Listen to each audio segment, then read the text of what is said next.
liquide ça ku amul liquide mooy ku amul lu mu fayee nit ba noppi ñu lay lebal ñaar rek la mën a doon soit bor bi nga yor dama ko bëgg a jënd parce que looluy 7000 milliards yi Macky Sall 3 la soxla woon ñu ne ko dañ lay jox 7 3 la ak 4 5 6 7 donc 4 milliards yi je suis persuadé que c'est pour racheter la dette qu'il a déjà parce que dette bi mu am da koo dem lépp dans les marchés obligataires ça lui coûte extrêmement cher les taux d'intérêt sont élevés tey intérêt yi ñoo ko xoj donc racheter dette on le fait dañuy jëndaat sa bor ba noppi 3000 milliards yi mu soxla woon duñ ko jox fileeg 500 milliards u recettes yu pétrole yu duggul alors que ne warul dem foofu 500 milliards yi nga xamante ne nii ñu ngi koy xaaragum ci li ñu wax ñoom ci recette pétrole yi dans 2 ans warul dem ci ay projets yu ñàkk fayda comme ay train ay Ila Touba warul dem foofu priorité wu pétrole problème bi mu am mooy pétrole bu duggee ci réew day tax nit ñi dootuñu liggéey ça se voit déjà gouvernement bi depuis que pétrole dugg seen bopp yi dimbaleetuñu sénégalais yi ñu productif la contre-performance de l'activité économique du Sénégal est liée essentiellement au fait que Macky Sall gëmatul liggéey parce que pétrole lay xaar voilà première conséquence su pétrole mooy c'est du rente da ngay xaar xaalis bi dugg dootoo gëstu dootoo liggéey donc ñun bu ñu góorgóorluwul pétrole bi lii ciy ñëw dañ ko war a jël dugal ko suñu économie premier axe stratégique bi mooy premier moyen de financement les recettes du pétrole doivent pouvoir nous permettre de bâtir la base défensive de notre économie suñu secteur primaire ak suñu secteur industriel recette pétrole bi foofu lañ ko war a dugal par des dotations des subventions la péréquation par du financement et surtout par la création d'une agence des participations de l'État sénégalais agence boo xamante ne nii rôle am mooy jël liquide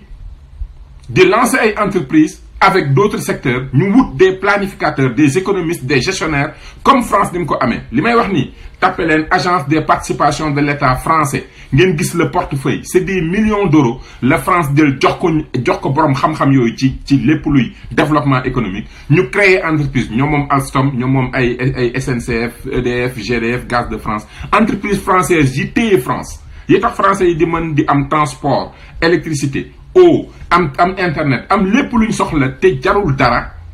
c'est parce qu'il y a une agence des participations de l'État qui maîtrise le capital de ces différentes entreprises donc ñun suñu pétrole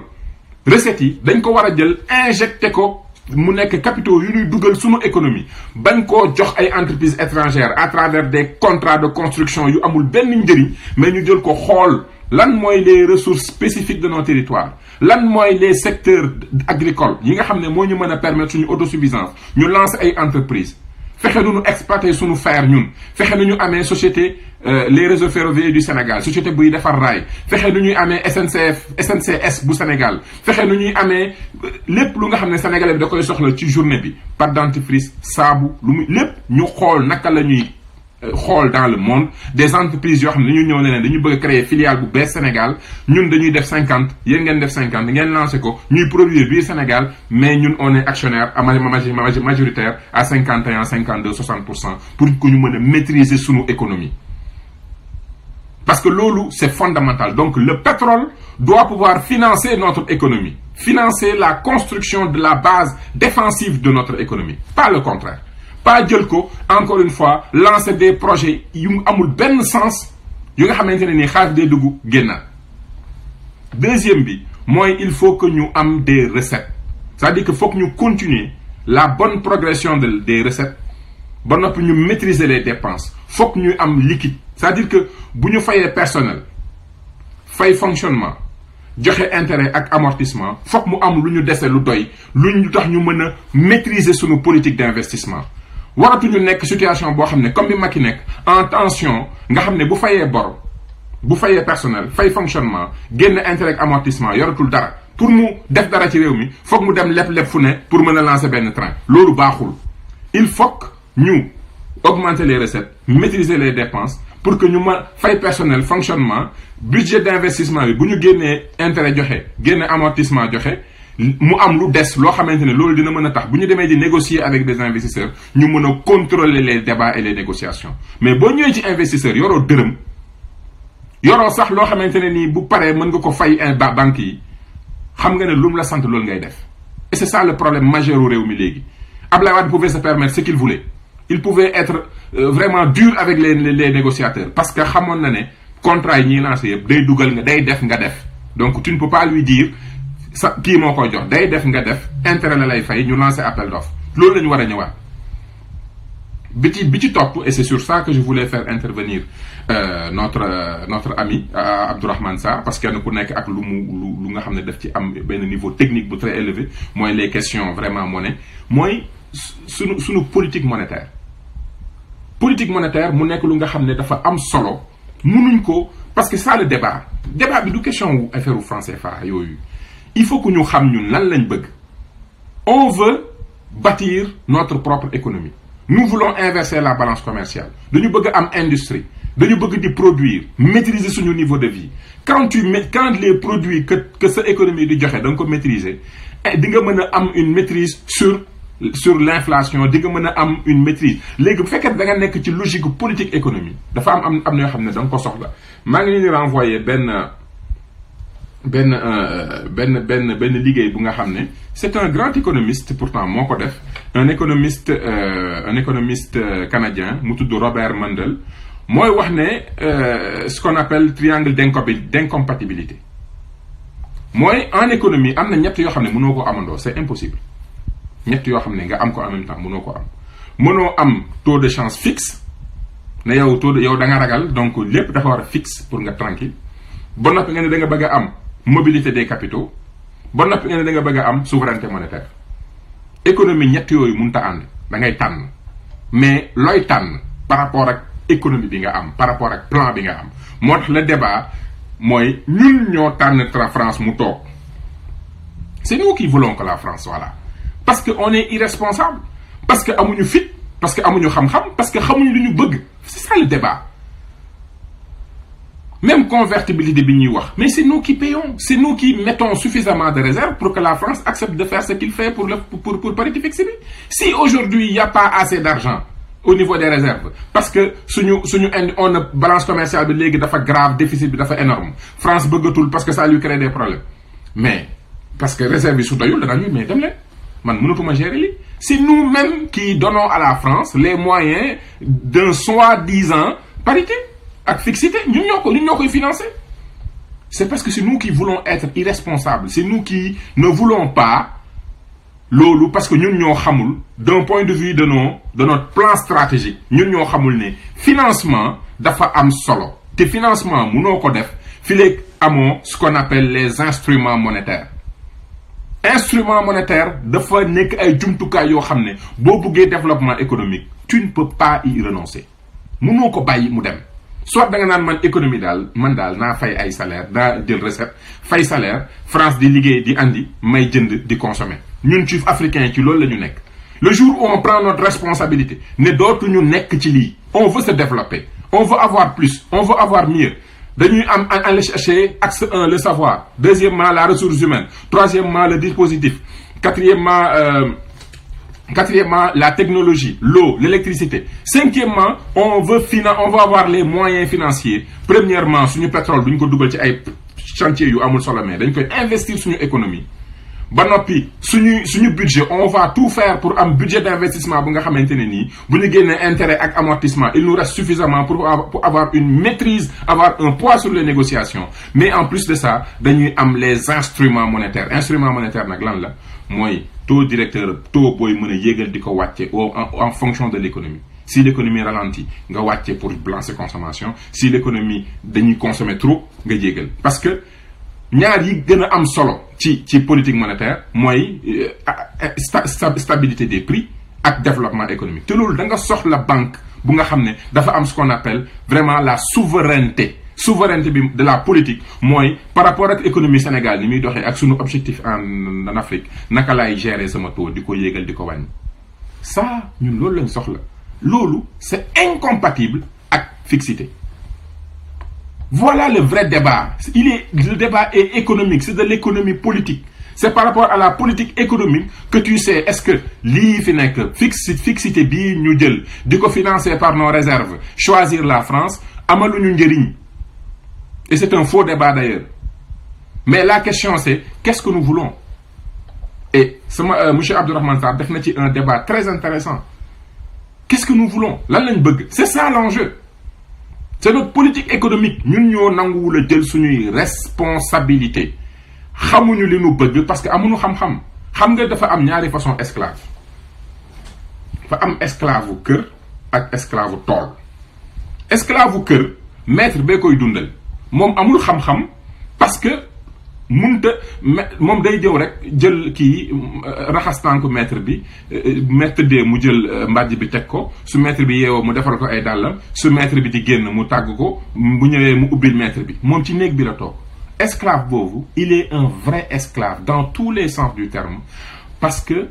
maître bee koy dundal te amul xam-xam bopp bi dara nekku ci xamul. Mais am na esclave bi ci tool bi esclave bi ci tool bi moom day liggéey mais li muy liggéey yëpp duñ ko ci fay. Par contre am na lu mu am lu esclave biir néeg bi amul mooy esclave bi ci tool bi dafa mën bay moom xam na luy ndox xam na suuf xam na jiw kooku bu liggéeyul maître bi du dund. Loolu mooy dialectique du maître de l'esclave. Di nga am jaam di ko liggéeyloo mais par le travail mu am indépendance am ba moom su liggéeyul yow doo lekk. Il devient ton maître. Le problème et la différence fondamentale mooy ñun ñu diriger c'est des esclaves mais pire esclaves yi mooy bopp bi dara nekku ci amuñu fit parce que nag fit boo ko gis xam-xam la Abdoulaye Wade su amee fit c'est parce que dafa am xam-xam xam kiñ naan xaj ku mbaw daa am foo dañ sa taat xam boo xamee ngeen bari ma ci kàddu bi mais wolof la nit ki boo amee fit c'est parce que dafa am loo xam. Esclave bi nga xam ne mi ngi ci tool bi di liggéey kooku buñ ko libéré ëllëg day daw traverser rivière bi comme esclave yi nekkoon Canada fii yi nekkoon États-Unis daw traverser liggéey ñëw Canada di bëy di dundal seen bopp parce que ils ont acquis leur liberté parce que dañoo am xam-xamu bëy xam-xamu napp xam-xamu yar ñooñ di ko defal seen maître mais à travers le travail ils ont acquis benn indépendance ba ils deviennent le maître sur le maître. Parce que ñoom bu ñu liggéeyul maître bi dund ñoom bu ñu dawee maître bi ak esclave bi ci biir ñooñu dañuy dee parce que mënuñu dundal seen bopp. Le travail libère day joxe fit day joxe xam-xam li tax ñun ñu choisir rester ci lii c'est parce que amuñu xam-xam bi nga xam ne moo ñu war a mën a wan ne mën na nekk c'est possible.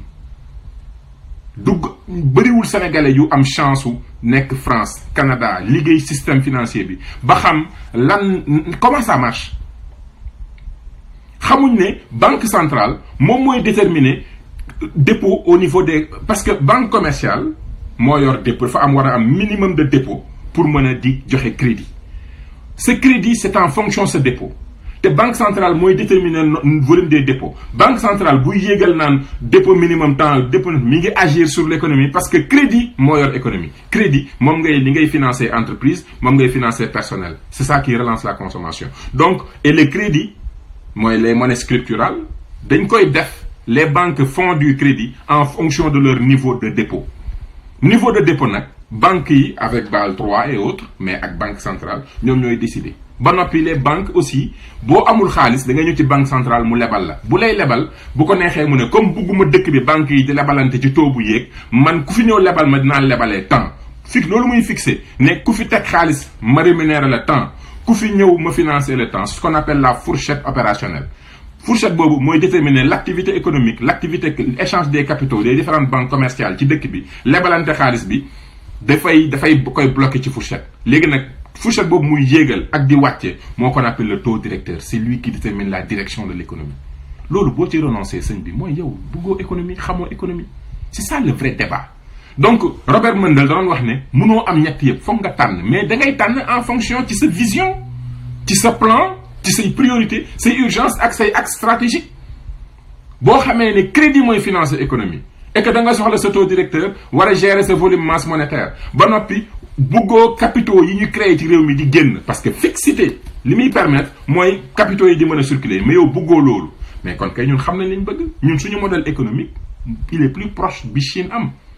am sa souveraineté monétaire ba noppi contrôler les capitaux mu des ci dëkk bi pour nit ñi di ci liggéey loolu mooy suñu logique loolu la ñu war a xool naka lañ koy defee ci espace mën nañ bokk espace économique am monnaie communautaire ba noppi am suñu monnaie parallèle parce que loolu moo ñu mën a protéger aussi parce que nag attention CEDEAO am na réew yoo xamante ne nii dañu instable te loolu yëpp c'est possible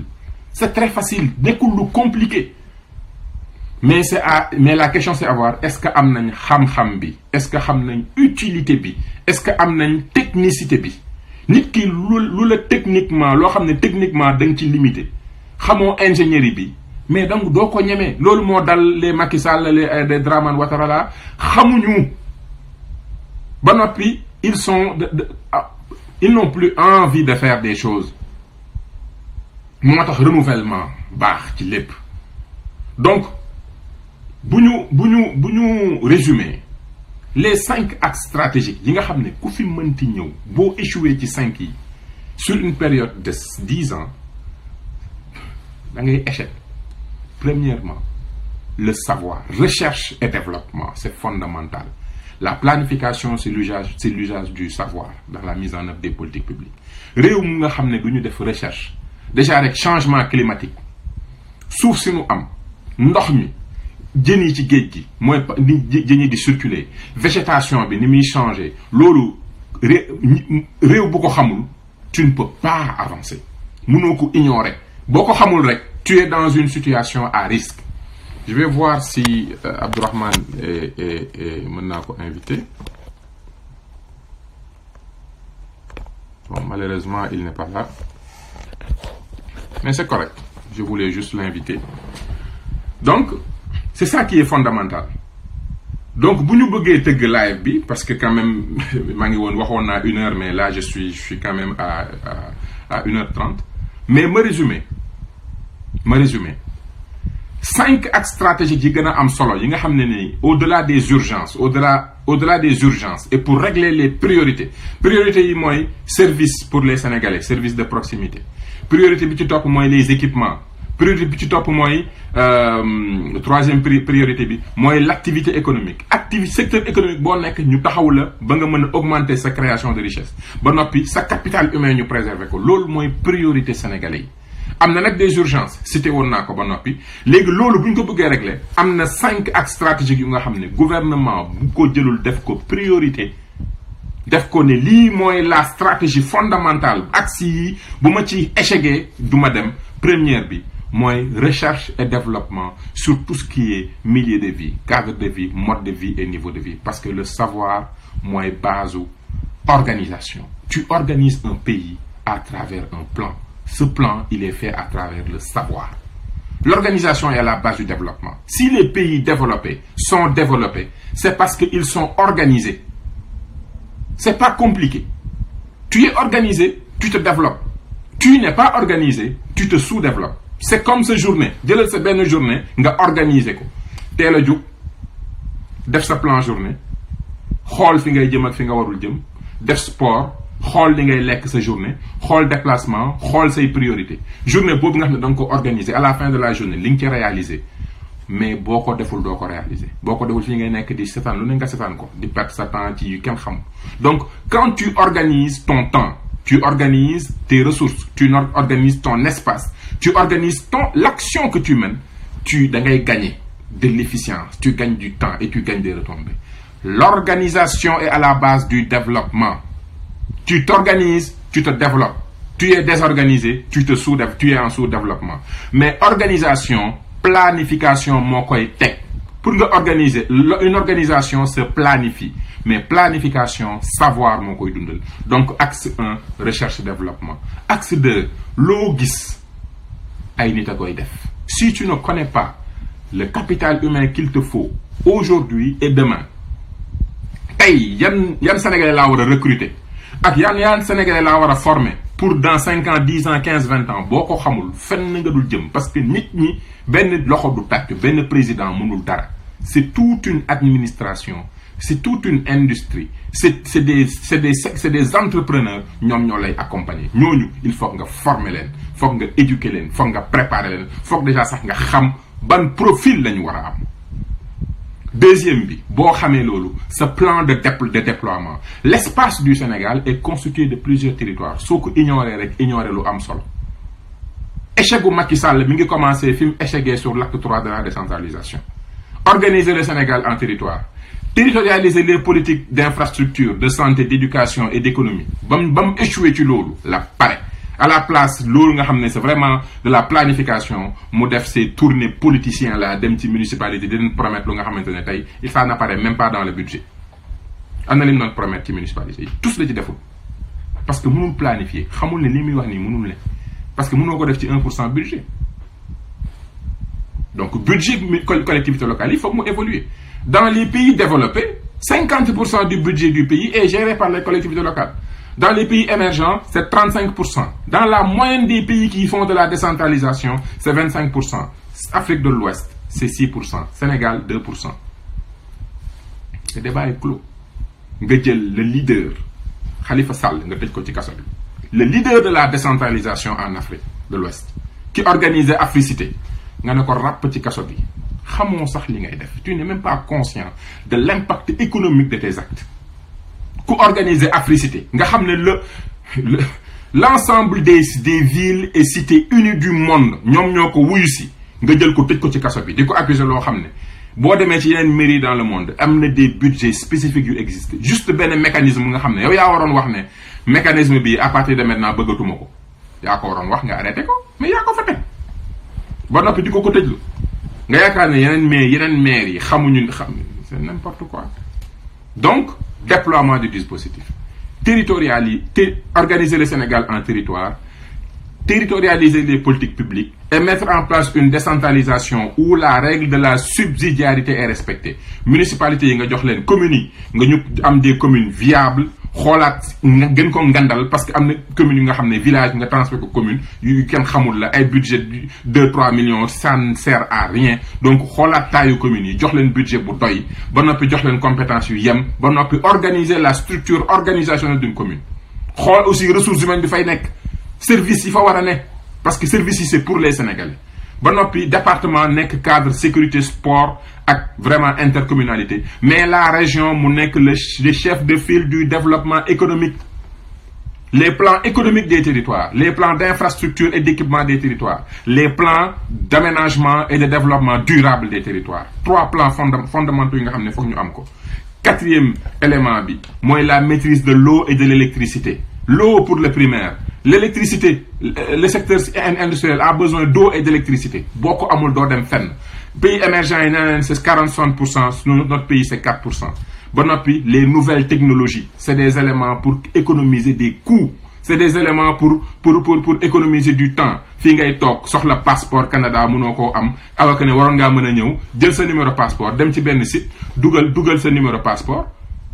dugal lépp def sa demande benn joxe ay question de kii kenn benn service woo la identifier la laaj la ay questions secrètes nga tontu ñu xam ne kii mooy wax ñu ne la defar li ñu war a defar envoyé ko mais c'est aussi simple il faut pas m'appeler quand je suis en live donc mu nekk ay éléments yu simple yu ñu mën a def mu nekk muy éléments yu ñu mën a def les nouvelles technologies permettent de faire l'économie de temps d'argent passeport yi rek tey jii une virtuelle est la solution de Cheikh Anta Diop ma wax ko li ma waxoon Mary Teuw Niane mais comme nit la koo xam ne yaakaar na ne moom xam-xamam moo xam lépp quand on leur disait ils écoutaient pas balaa ngay créer université virtuelle bu bees tàq c'est trop nouveau nit ñi duñ ko xam jëlal virtuel nga dugal ko Cheikh Anta génne nit ñi ci affaire u salle néeg ak lal ak bourse nit ki war na mën a toog Casamance di suivre le professeur Amadou Diop mu koy jox cours sur aménagement du territoire fi ñu toll war nañ ko mën am des auxiliaires am ay salles de classe comme ça territoire yi dundaat bàyyi jeunes yi jël di leen concentrer wala di leen dàq nit ñi mérité am bac bëri na ñu dàq leen parce que lu tax bu leen yóbbee université mun leen jàngal c'est inadmissible une jeunesse ko nga xam ne dañ leen di abrutir di leen dundaloo ay échec uniquement parce que on est incompétent mënuñ leen a jox service d'éducation mais soxlawoo jox nit ki bourse wala lal pour jàngal ko on n'en a pas besoin.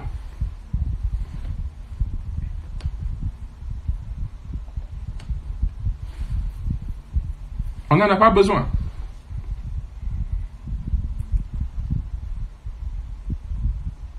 On n'en a pas besoin.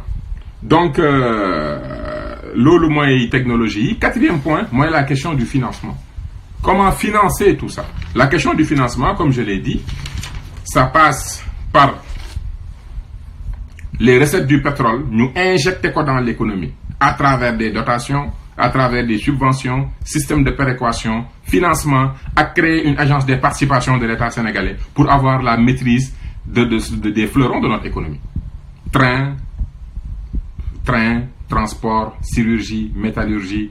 yooyu nga xam ne dañ ko war a maîtriser suñu bopp. L'eau, l'électricité nga xam ne waruñu bàyyi keneen di ko maîtriser parce que question de souveraineté loolu dañ ko war a maîtriser. Politique crédit, la monnaie, les instruments monétaires, le taux directeur. Mënuñu entre fixité, mobilité des capitaux ak souveraineté monétaire mooy trois yi nga xam ne mooy appelle l'incompatibilité li mëndal naan les trois incompatibles ñun bu ñu xamee fi ñu bëgg dinañ xam ne suñu priorité mooy souveraineté monétaire ba noppi fixité contrôle des capitaux na capitaux yi toog Afrique ba noppi nañ mën a jouer suñu taux d'intérêt ak suñu volume de masse monétaire ñun loolu lañ soxla wuñu fixité yëfi yambar dong la il faut amul fit ku amul ku gëmul boppam su fekkente ne fexe nañ ba lépp lu sénégalais bi di soxla muy denrée de base lekk solu sangu faju service bi am nañ ay industrie yu koy defar biir Sénégal mais ñun bu daloor bi di toj suñu yoon nekku ci parce que on produit chez nous parce que pour nga am pouvoir ci marché c'est pas la monnaie qui te donne un pouvoir c'est économie moo lay jox pouvoir c'est la valeur de tes produits c'est toi qui détermines la valeur de tes produits. Donc, débat, non, à la base, c'est la création de richesse. Un marché, tu as un pouvoir sur le marché quand tu es capable de proposer des produits qui battent d'autres produits. Tu fixes un prix et tu te dis, ça m'a marché, ça m'a monnaie. Là, tu obliges les gens à utiliser.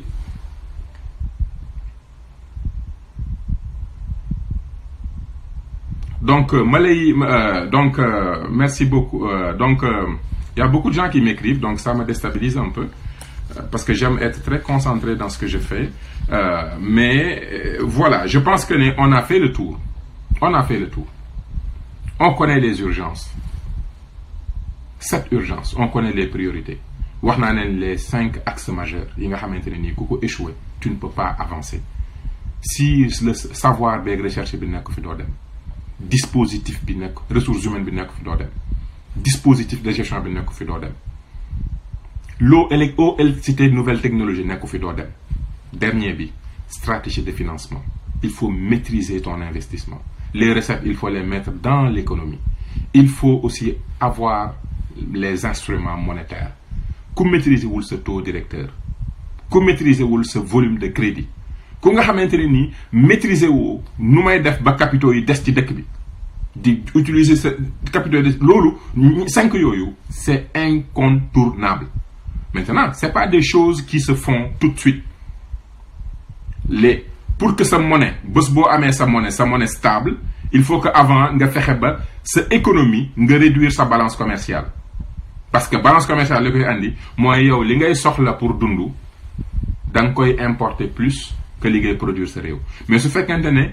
secteur primaire, par la maîtrise de l'eau et par le savoir, on produit tout ce dont on a besoin. Secteur industriel, parce qu'on a pu avoir l'énergie et l'eau, on parvient à transformer et à vendre dans la sous-région. Ba am ben retour, xaliss bu dugg ci réew mi. Moment bobu bo jéké am sa monnaie bop, du la do sonn trop. Di nga déterminer sa valeur monnaie lan lay doon, ba nopi di nga déterminer yan réserve de change la soxla pour mener parce que sa valeur monnaie nit yaakaar ne bu ñu amee suñu monnaie ëllëg rek monnaie bi day jékki-jékki rek yàqu non suñu monnaie bu ñu buggee mu am telle valeur ñun ñoo koy déterminer par réserve yi ñuy teg de côté réserve yi ñun ñooy choisir fan lañ koy dugal est-ce que Allemagne lañ koy teg est-ce que États-Unis lañ koy teg en fonction réew yi ñuy defal commerce mën nañu placer foofu suñuy réserve mooy garantir niveau bi ñu bëgg suñu monnaie yem te ñun soxlawuñu monnaie bu fort soxlawuñ ko on n'en a pas besoin. Donc voilà, le débat est purement d'ordre d'économie politique. Donc, je suis gërëm di leen sant vraiment ci partage yi ci écoute bi vidéo bi ko seetaan ngir yàlla na nga ko partager pour nit ñi gën ci jàngat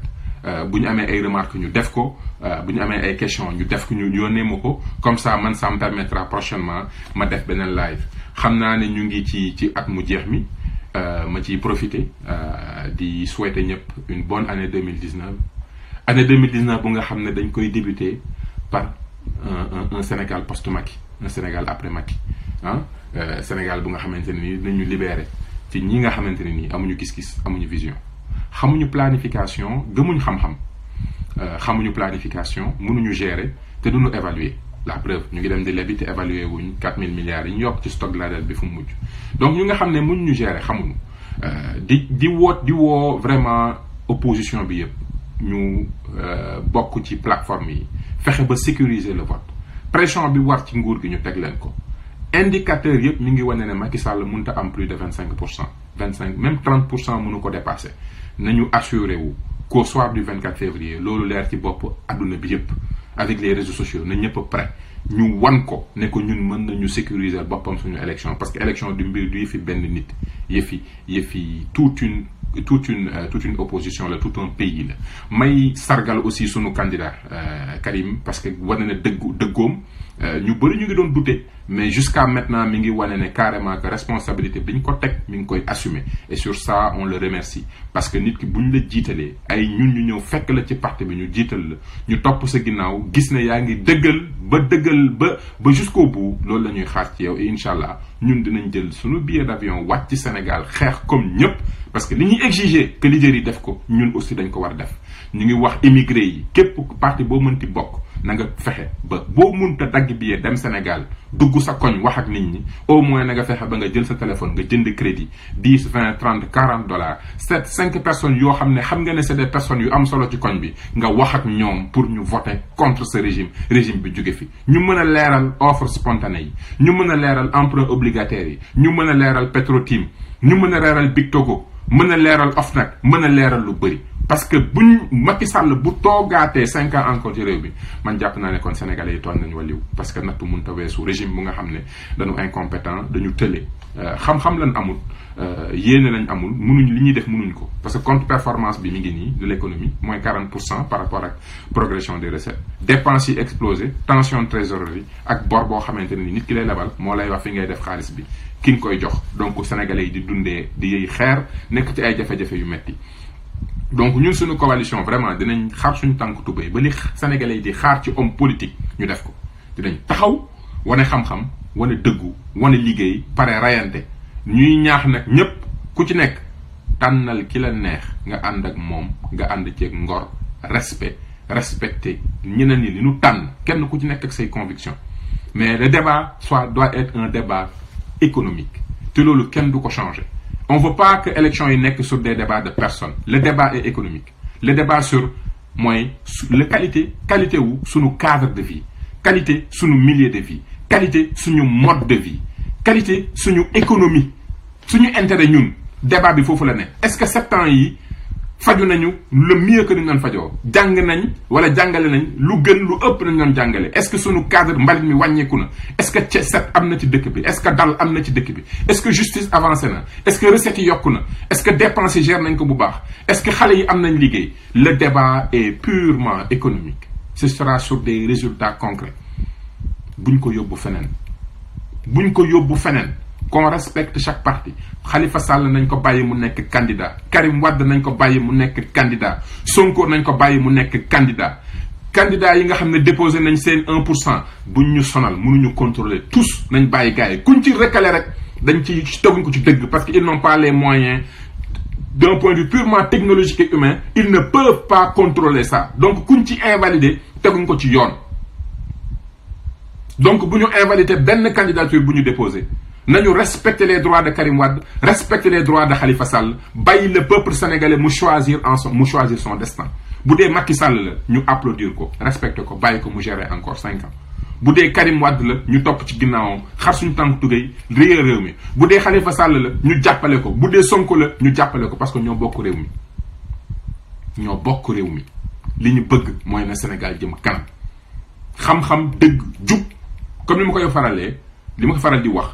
xam-xam yërmande jubal ak nangoo liggéey moo yor réew donc nañu focaliser wu ci loolu respecter sénégalais bu nekk ci choix idéologie bi mu am c'est loolu mooy démocratie